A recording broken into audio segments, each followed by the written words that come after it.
Hello everyone, মই প্ৰিয়ামী গগৈ মোৰ অন্য টিভিলৈ আপোনালোকক পুনৰবাৰ স্বাগতম জনাইছো। আজি মই আপোনালোকৰ মাজলৈ লৈ আহিছো এখন ৰচনা আৰু সেই ৰচনাখন হৈছে দৈনন্দিন জীৱনত বিজ্ঞানৰ ভূমিকা। আৰু ৰচনাখন কওঁতে যদি কৰবাত ভুল হয় তেন্তে আপোনালোকে শুধাই দিব বুলি আশা কৰিলো। তেন্তে আহকচোন ভিডিঅ'টো আৰম্ভ কৰো।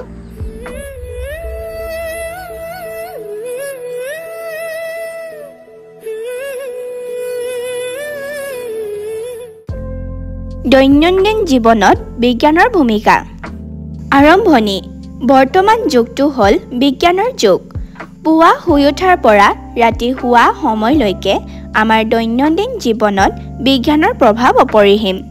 সাধাৰণ ছেফটি পিন, বেজীৰ পৰা কম্পিউটাৰলৈকে সকলোবোৰ আমাৰ নিত্য প্ৰয়োজনীয় সামগ্ৰী হৈ পৰিছে।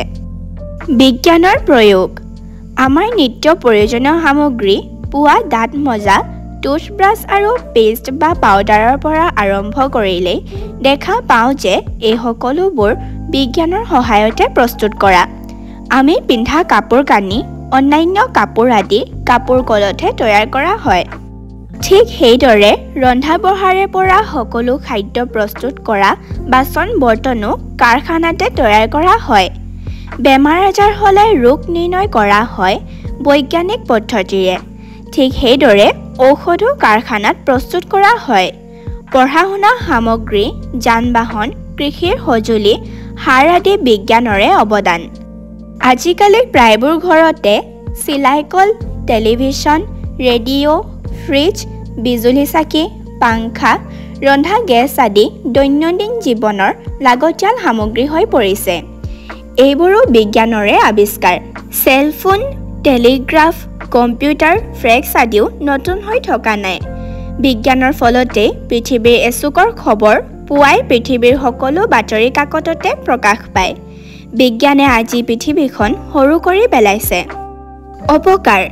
বিজ্ঞানে আমাক যিমান উপকাৰ সাধন কৰিছে ঠিক সেইদৰে অপকাৰো নকৰাকৈ থকা নাই। কৃত্ৰিম সূতাৰে তৈয়াৰী কাপোৰ আৰু দৰৱ জাতিয়েও অপকাৰ নকৰা নহয়। বৈদ্যুতিক বিজুতিত মানুহৰ মৃত্যুও হয়। বিজ্ঞানে বস্তু সহজলভ্য কৰাত মানুহক এলেহুৱাও কৰিছে।